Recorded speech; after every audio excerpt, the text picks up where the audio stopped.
Human civilization has come a long way over the last 2,500 years. This ancient classical world must have been a very different place to our modern age. A time when life was much simpler. A time without the stresses of modern life in a world without computers and information technology. But we may soon have to change our idyllic view of the ancient world. Clues from the bottom of the Mediterranean Sea are set to reveal this was a world more advanced than we could ever have imagined.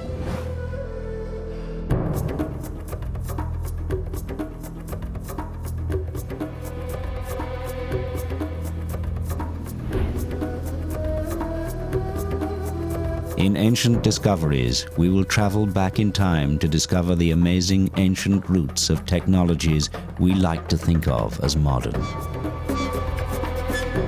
New research is beginning to suggest that many of the inventions of the last 200 years may, in fact, have already been known to the ancient Greeks and Romans. Much of what we have recently discovered, we may, in fact, have just rediscovered. The Greeks and Romans were also intensely practical people. Many of the things which they devised, planned, and invented proceeded by 2,000 years, things that we like to think of as modern.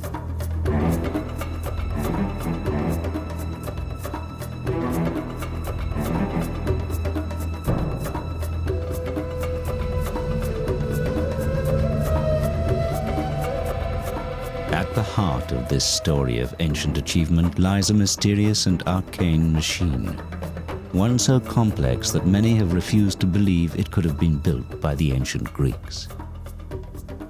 Hidden for centuries beneath the Mediterranean Sea, encased in thick corrosion, it remained an enigma until 20th century science glimpsed inside. What they saw inside astonished them. A mass of gears and cogs, a machine. But what was it for, and who had created it? For 100 years, it has been a riddle which intrigued but baffled those who tried to understand the mysterious object known as the Antikythera mechanism.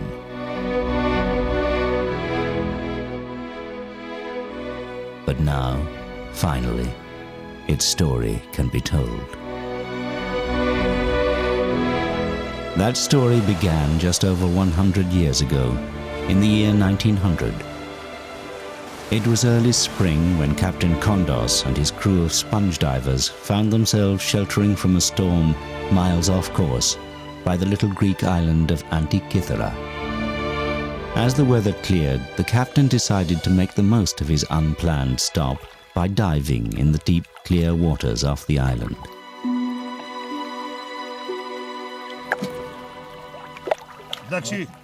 The water was deep, some 200 feet, but then the deep water was where the best sponges were found. But so far down, there was always the danger a diver might return to the surface with the notorious bends. Once in the water, the diver started his first descent. But what awaited him on the bottom were not sponges. As he looked around, he saw what appeared to be dead bodies scattered in all directions. Terrified, he quickly signaled to be pulled back to the boat.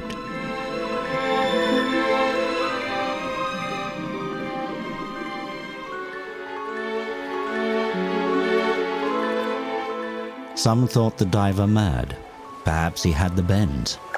But the truth was far, far stranger than that.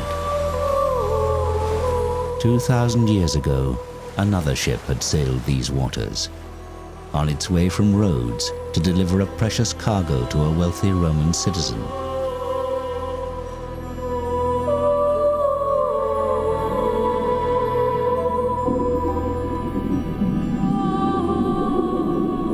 Just like the sponge divers, this ship had also been caught in a storm. She too was driven far off course to the island of Antikythera.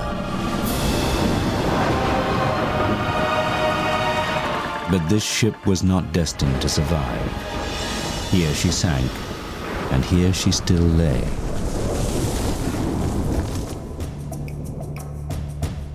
Captain Kondos sent another diver to investigate the wild story of bodies. What had at first appeared to be dead bodies were in fact the most beautiful marble and bronze statues imaginable. The remnants of that ancient wreck. Along with the statues, other treasures such as decorated Greek vases and jewelry were winched to the surface.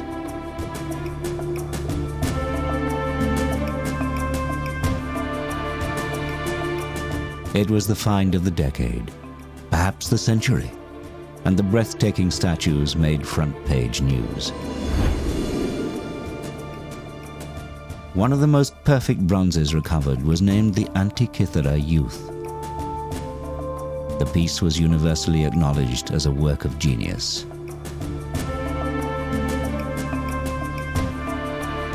It had clearly belonged to a Roman of exquisite taste and fantastic wealth. A Roman destined for disappointment, as this cargo never arrived.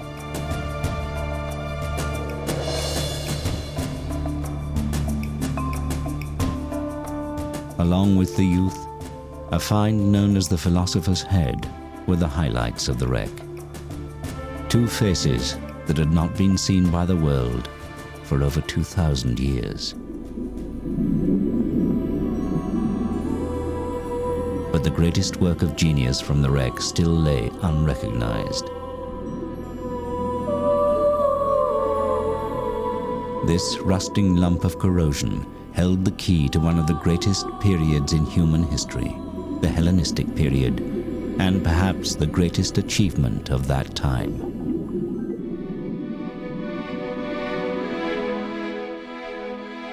Two and a half thousand years ago, the Mediterranean was a place where science, philosophy, and art flourished.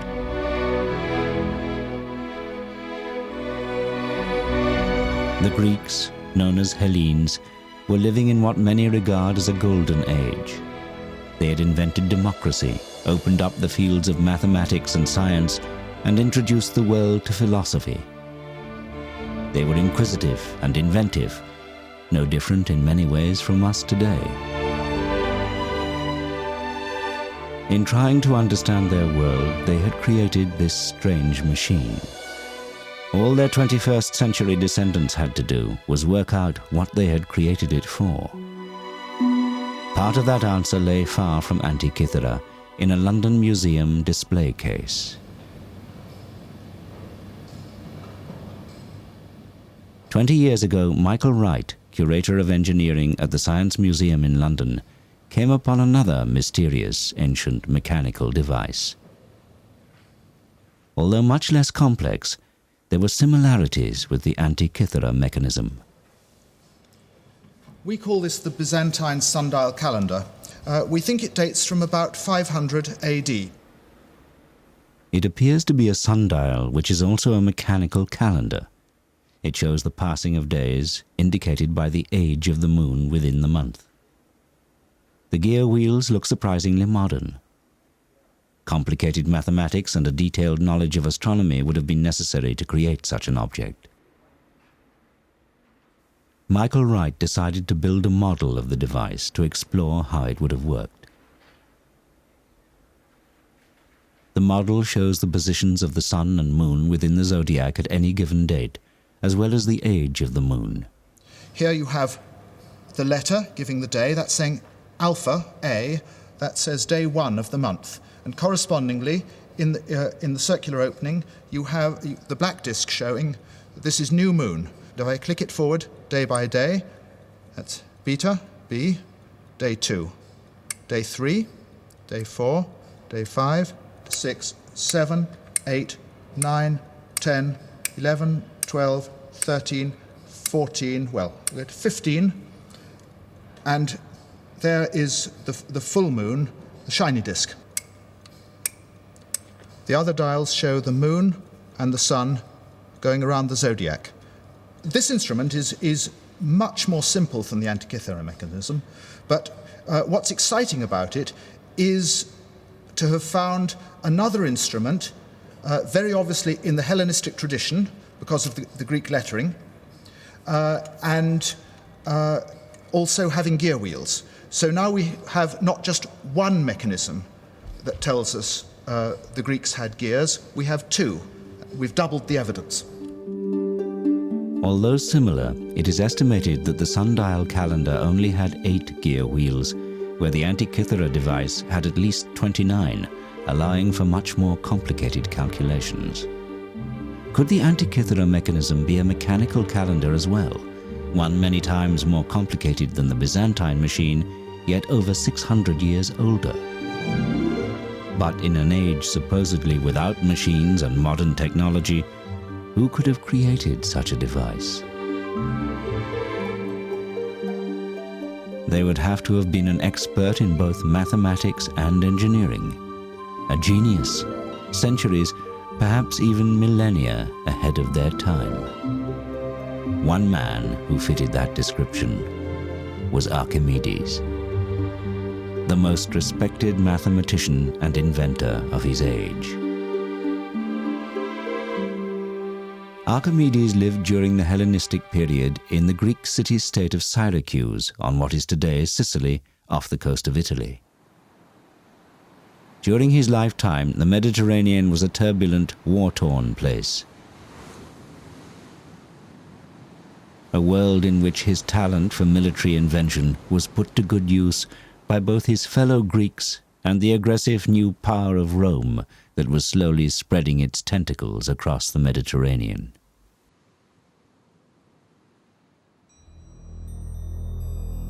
Today, he is perhaps best remembered for the revolutionary invention known as the Archimedean screw, used to move water or seeds uphill.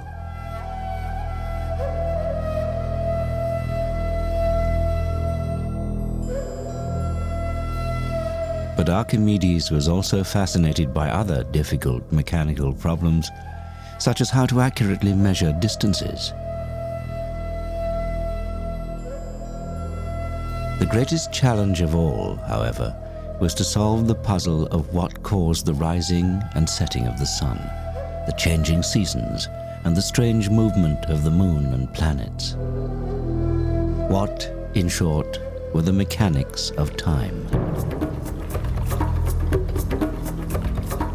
Many years earlier, Archimedes had traveled across the Mediterranean to the most important cultural center of the Hellenistic world, Alexandria, Egypt. Alexandria was the most sophisticated place on earth. Founded by Alexander the Great, it was now ruled by the descendants of one of his generals, Greek soldiers who had risen to become pharaohs. It was a unique place, the meeting point of the age-old civilizations of the Mediterranean, a city of Egyptians, Greeks, Romans, and Persians. Here they combined the wisdom of the pharaohs with the brilliance of Greek philosophy to create the intellectual powerhouse of the ancient world. And it was here that the young Archimedes would be inspired by the work of a mechanical genius called Ctesibius. He would have a simple but brilliant idea that would literally change time forever.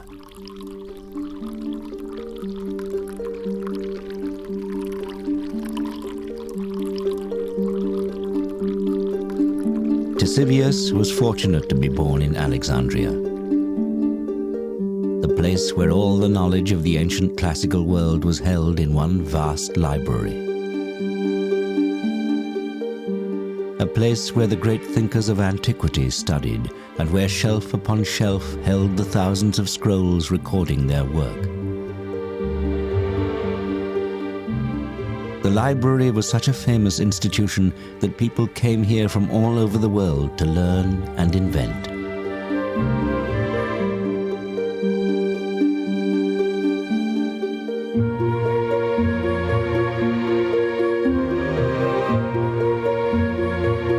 It was here that Ctesibius's revolutionary invention was recorded.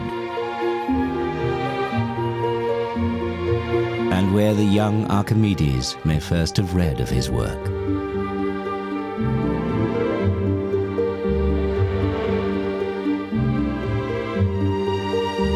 Ctesibius is a figure who is often forgotten in history, yet his work paved the way for a technical revolution, the measurement of time.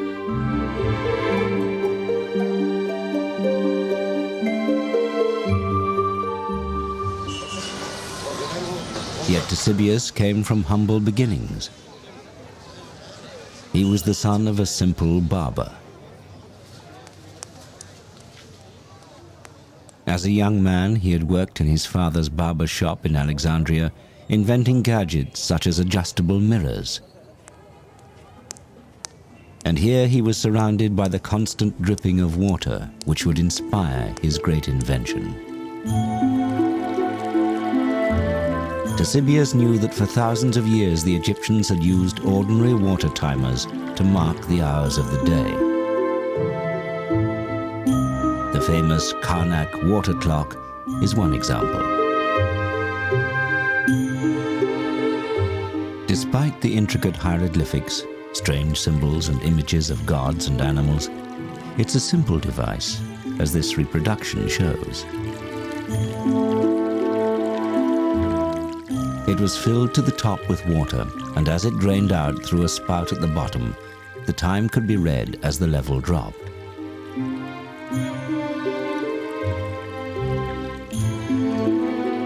Markings inside showed the passing hours, but these varied as the number of hours from sunrise to sunset varied from month to month. The clock allowed the ancient Egyptians to measure the passing of time during the day or night, but this was still only a timer, not a constant clock. In sophisticated ancient Greek society, the ability to tell the time accurately had become extremely important.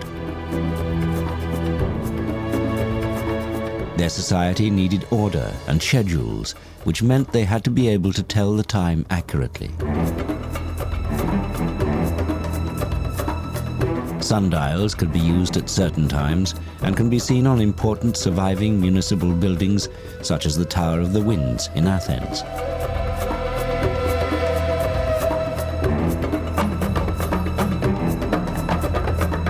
But when the sun went behind a cloud or night fell, how would they know what time it was then? The first Greek solution to this age-old dilemma was their own water timer, called a clepsydra, or water thief. The clepsydra was a very elegant device for measuring periods of time. You might, for example, want to give equal amounts of time to lawyers in a courtroom or speakers in a political assembly. It worked very simply. You filled a large vessel with water, and when you were ready to start timing, you simply took the bung out of the bottom, and the water ran slowly out of the vessel. Lawyers in minor legal cases may have been allowed the time it takes one clepsydra to empty to give their arguments. However, for a serious case like a murder, a whole row may have been needed to allow more time for evidence. But when all the water was gone, your time was up. It's the origin of the phrase running out of time, as that is quite literally what happened. For breaks or overnight, however, a bung could be put in, effectively pausing the session. The clepsydra had one significant limitation. It's a timer, not a clock. The problem is that when the vessel is full, the water gushes out the bottom. But as the water level drops, so the pressure reduces, finally to a dribble. The ancient Greeks made their clepsydrae more and more ornate, but they still had the same problem. The fact the water ran more quickly at the beginning than at the end. They created graduated scales to compensate for this, but they could not make them run at a constant speed. Ctesibius, however, saw the solution. He realized that if the vessel was always full, then the water pressure out would always be the same. If he could master that, he knew he could create an accurate device which would change the world. This then was the challenge he decided to set himself. Ctesibius saw that the way to simplify the Egyptian clepsydra was not to utilise outflow of water, but to try and obtain a uniform inflow of water.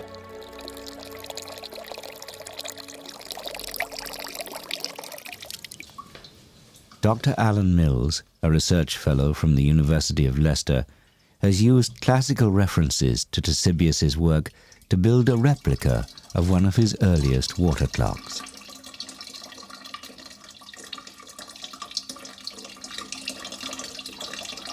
It's very sophisticated. It's one of these inventions that's easy once some genius has thought of it. The challenge was to keep the reservoir of the clepsydra full at all times. And this is how Ctesibius did it. Firstly, he added another water tank above the main reservoir. This poured water into the top faster than it could flow out, meaning the reservoir was always full. And any excess water could just run off into an overflow container. The water would always come out of the reservoir at the same speed. Now Ctesibius just had to measure it. To do this, he decided to put another water tank under the constant outflow. In this container, he placed a float with a pointer on top and a scale next to it. When the level of the water rose, the pointer rose at a constant speed. It was a stroke of genius. Ctesibius had created the world's first mechanical clock, thanks to the dripping water in a barber's shop.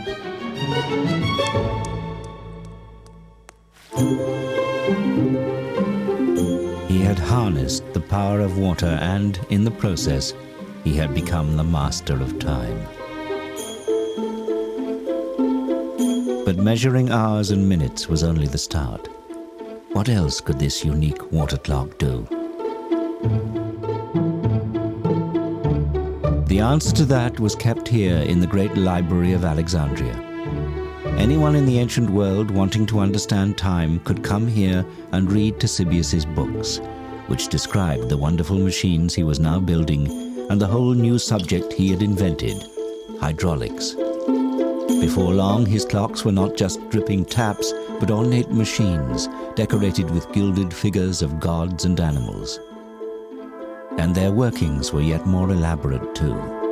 He devised a complex scale for the hours, shown here in white for the day and blue for the night. One cherub holds a vase from which drips the constant supply of water, whilst another travels up the scale holding the pointer that indicates the hour of the day or night.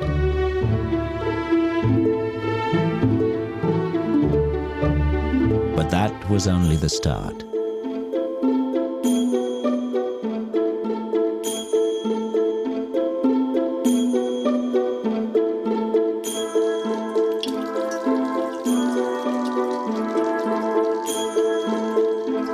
He even used water to sound a whistle and make a model owl move.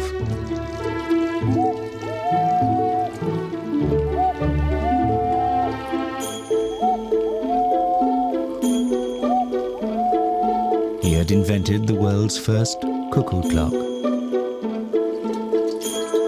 The increasingly complicated series of gear wheels also allowed the scale to rotate very slowly to indicate the days within each month of the year. This clock was also now a calendar. An automatic, day and night, month and year, cuckoo clock.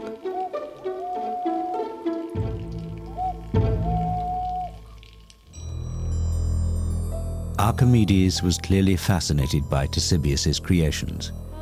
He studied his clocks and used his own genius for invention to continue the work. In an Arabic translation of Archimedes' work dating back over 1,000 years, we can see a tantalizing glimpse of his additions to a Ctesibius water clock.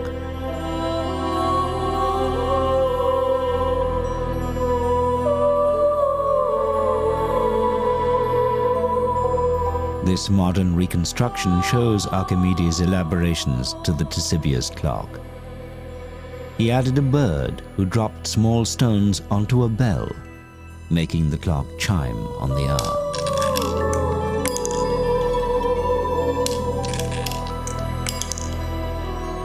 The woman is a gorgon with snakes for hair. When the bell chimes, you look up to see her eyes change color, indicating the time. This is the first automated chiming clock in history.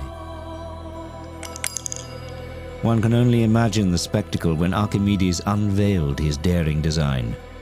In Greek mythology, anyone who looked into the eyes of the Gorgon would be turned to stone.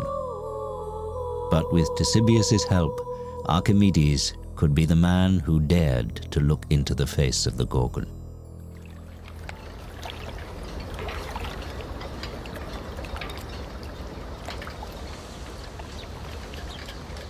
Alexandria today is a busy modern port.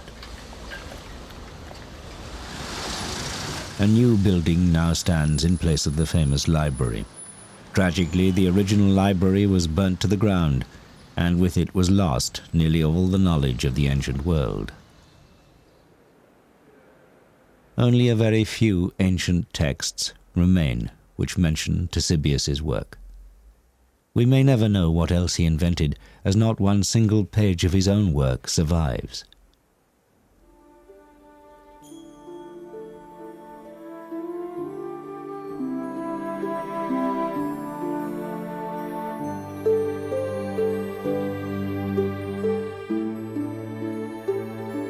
So much information has been lost that Ctesibius has been largely forgotten.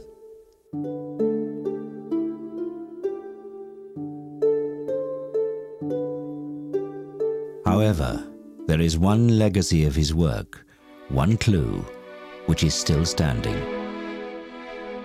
This unassuming tower, tucked away in a corner of Athens, is one of the best preserved buildings from antiquity. Its survival, almost untouched, is a miracle, and one due to the fact that for centuries it was believed to be the tomb of the philosophers Socrates and Plato. But this isn't a tomb. Carved on its 8 faces are clues to its real use. On each side, a worn sculpture of each of the 8 winds can still be seen, along with a sundial. It was actually built by an astronomer around 200 years after the death of Ctesibius, but is a monument to his genius. This building, now known as the Tower of the Winds, was the public clock of ancient Athens. Inside this tower, there once stood a huge and complex water clock based on a Ctesibius design.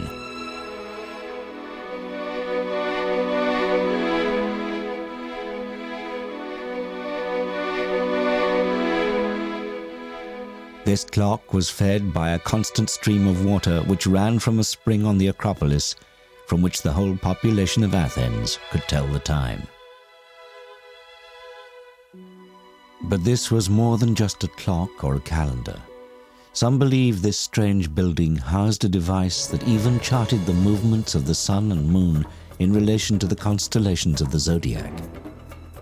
We know the Greeks were measuring hours, days, and months during the time of Ctesibius. Could it be that they had also started to look above and measure the heavens? One man believed the answer may lie in the cogs and wheels of the Antikythera mechanism.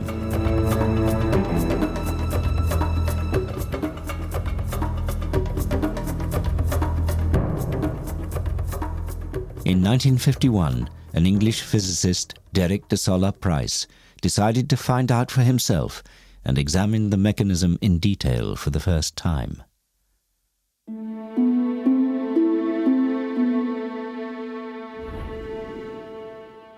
De Solla Price traveled to Athens to look at the mechanism. The pieces had lain largely untouched since its discovery 50 years earlier. The device had disintegrated further, exposing pieces of the gears which he was able to study. He became determined to crack the secrets of the Antikythera mechanism.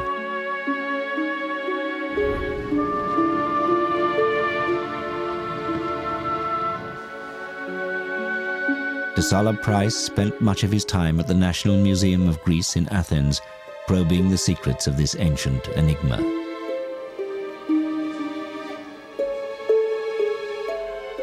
Something told him that these fragments were the real treasure from the Antikythera wreck. Using new developments in X-ray technology, he could now see what its discoverers 50 years before could not. Looking through the corrosion, he was amazed. A machine so complex it could almost be modern. He had to know what it was for. His meticulous studies of the cogs, gear ratios, and inscriptions gave him clues to the possible purpose of the mechanism.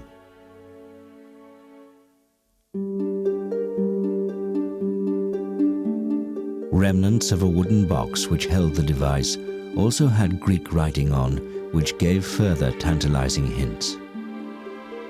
Using this information, De Solla Price developed a theory and put together a model of how he believed the Antikythera mechanism could have worked. He realized the mechanism was an extremely sophisticated device for calculating the relative movements of the sun and moon. It also seemed to show the days of the month as lunar phases.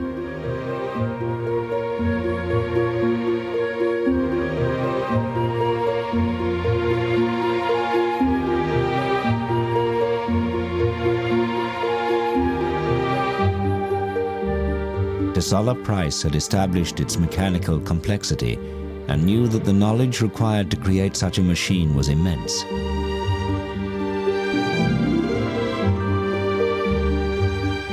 He believed that at the front of the mechanism a bronze dial showed the date and positions of the sun and moon.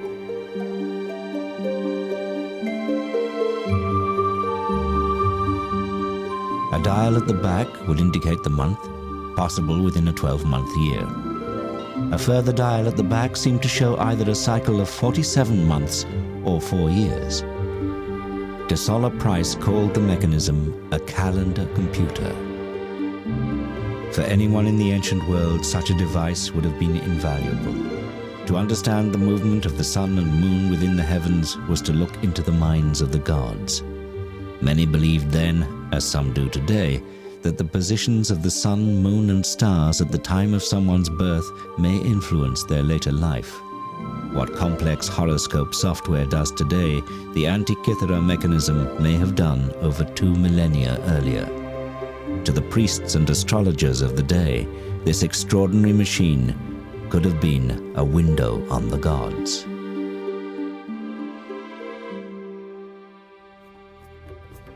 But where could such a device have come from? De Solla Price had an extraordinary theory. What if machines like the Antikythera mechanism were part of municipal clocks, powered by the very water clocks that Ctesibius had invented? What if they were commonplace in the Hellenistic world? Was this the secret of the Tower of the Winds? Not just a sundial or even a clock, but an automatic model of the movements of the sun and moon within the universe. De Solla Price also suggested that building these machines was what had interested the great Archimedes. Perhaps the Antikythera mechanism was a later copy of one of Archimedes' machines. De Solla Price published his findings in 1974 in an article entitled Gears from the Greeks. The article generated a storm of international interest.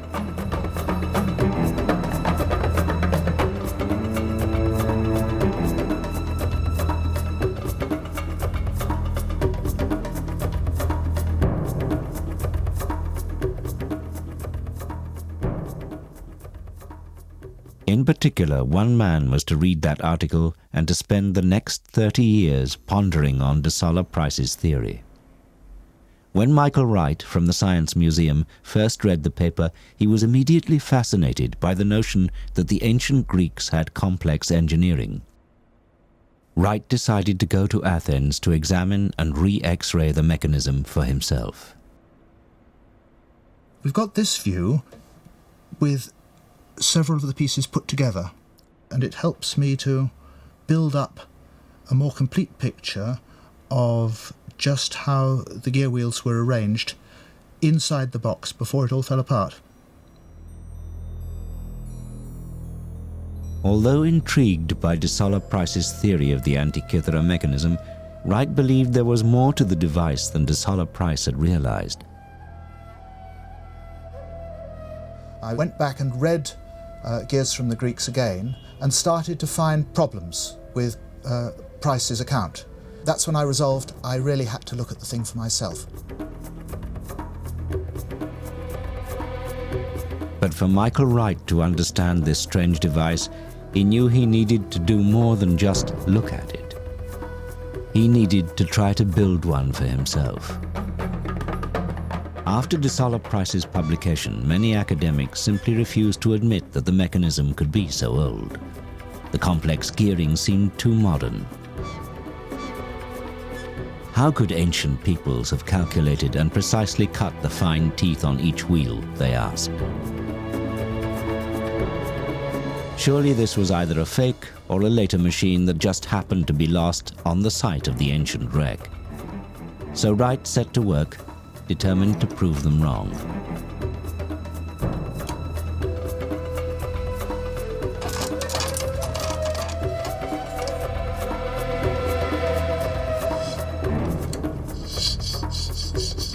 Using only tools similar to those available in the ancient world, and with the Greeks' knowledge of geometry, he set out to copy the elaborate gears in his workshop.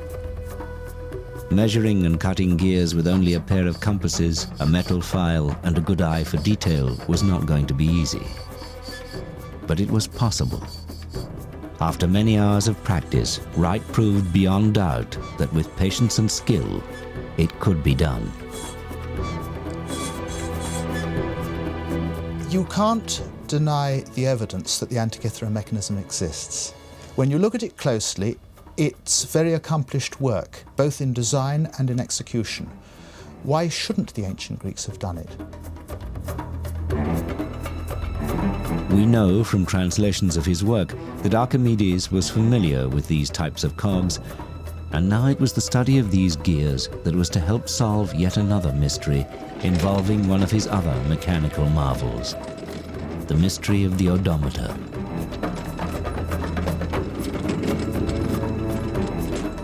We all use odometers every time we get in a car.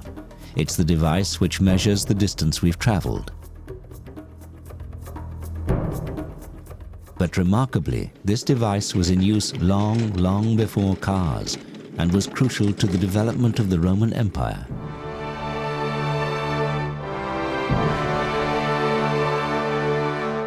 The odometer was said to have been invented by Archimedes whilst he was working for the Roman army. It had been decreed that every road should be marked each mile with a milestone. But Roman roads stretched hundreds of miles, so how could they be accurately measured?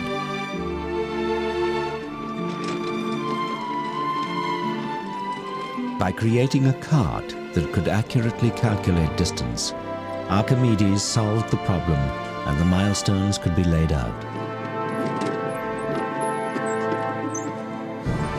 This accurate measurement of distance would prove crucial in planning troop movements, and that gave Rome the edge on her enemies.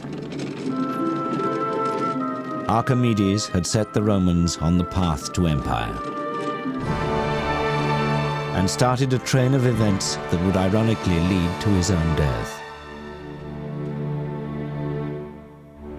Today, the most famous of Roman roads, the Appian Way, is still marked in places by the milestones that Archimedes' machine laid out.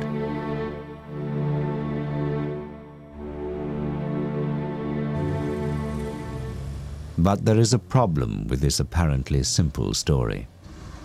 One that Professor André Sleeswyck from Groningen in Holland would eventually solve with the aid of the ghostly X-ray images of the Antikythera mechanism.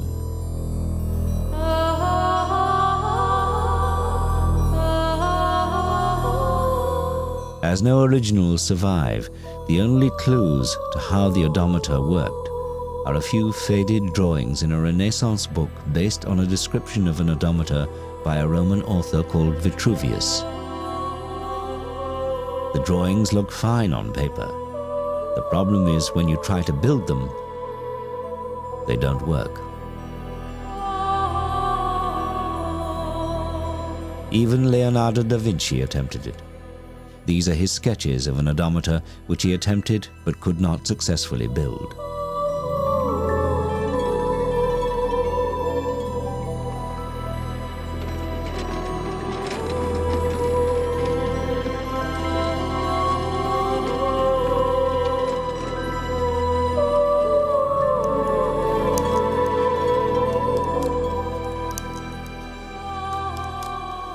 Professor Sleeswig started to make simple models to see if he could crack the odometer puzzle. Then he developed a quarter-sized model. And this was a model with a difference. Where even Leonardo had failed, Sleeswig's model worked. The mechanics are simple. As the wheels turn when the vehicle travels, a gear with a single tooth pushes round a huge gear with 400 teeth. Every time the large wheel turns once, a small stone would be automatically dropped into a box below the device. This allowed miles to be measured.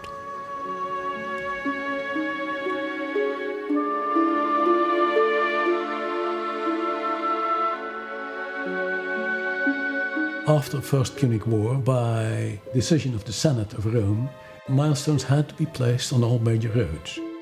And that also gives us an idea who the inventor might have been, and in this case, Archimedes. So what was Sleeswig's secret? The answer was in the shape of the teeth on the gears. Whilst Da Vinci and others had assumed they were square, Sleeswig had seen the pointed teeth on X-rays of the Antikythera mechanism. Changing the shape of those teeth made all the difference. Archimedes' odometer, for so long thought of as just an impossible dream, was back and working just as the great man had intended.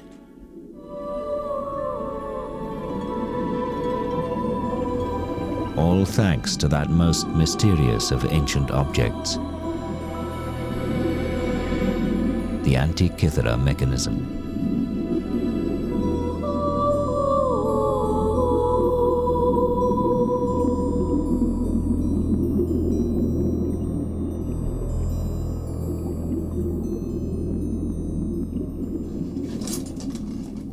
Back in London, it was the mechanism's pointed teeth that Michael Wright had now successfully cut for his working model. Far more complex than the odometer, this would be the most complete model of the Antikythera mechanism ever built. As each gear slotted into place, it soon became clear de Solla Price may have got the details wrong, but his theory was right. The Antikythera mechanism was an automated calculating device, perhaps even a type of computer. You could call this thing a computer in the sense that you put in some data and it gives you out related data. An ancient computer is a difficult concept to imagine, yet in many ways that is exactly what the Antikythera mechanism is. It is astounding to compare it with the machine designed by Charles Babbage in the 1830s, which is often cited as the world's first computer, and the machine which led to our modern high-tech age. This was the first modern device which could make automatic calculations. The technology is startlingly similar to the Antikythera mechanism, yet there is 2,000 years difference between the two. Wright believes that the Antikythera mechanism was more complex than de Solla Price imagined, and most importantly also showed the changing positions of the planets as well as the sun and the moon over time. In Wright's model of the mechanism, a knob is turned to set the days and months. Intricate gearing then moves a series of indicators which represent the sun, moon, and planets. The knob could be turned every day so the position of the planets could be monitored throughout the year, or it could be set to a specific date to show their positions at that time.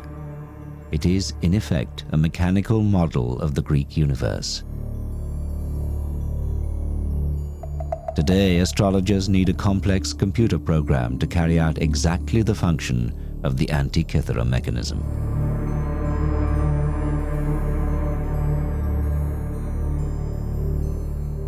So could this machine have been created by Archimedes himself? We know from ancient texts that he built planetaria, but could it be possible he designed this one?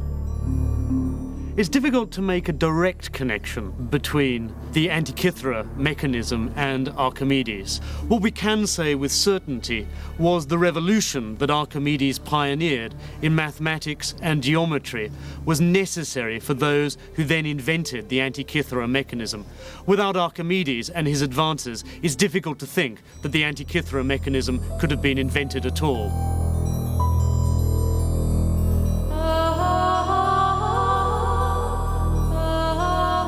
Archimedes' own life was cut short before he could finish his revolutionary work on mathematics and mechanics.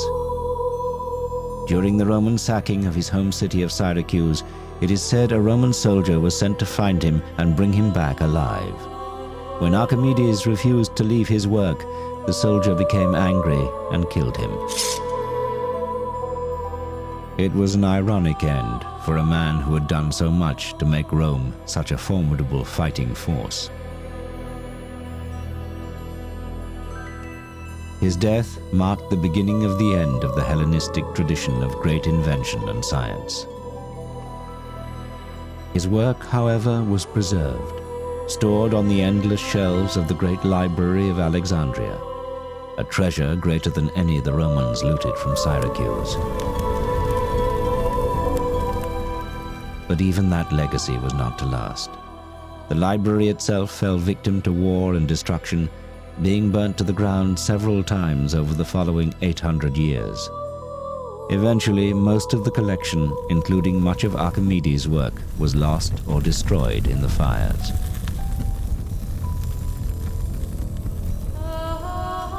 If only the library had survived, we may have inherited the insights of such great thinkers.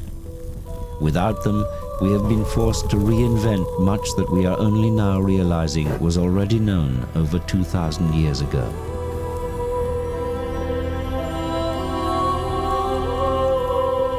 If we had not lost this ancient wisdom, how much more advanced might science and technology be today? And what else may still lie hidden or lost from that time? Without that sudden storm all those centuries ago, that ancient ship might not have foundered, taking her cargo of statues, pottery, and that incredible machine to the bottom of the Mediterranean Sea. If a group of sponge divers had not stumbled upon the wreck 2,000 years later, the Antikythera mechanism might be lying there today, slowly corroding. What other technological marvels from that time might still be awaiting discovery?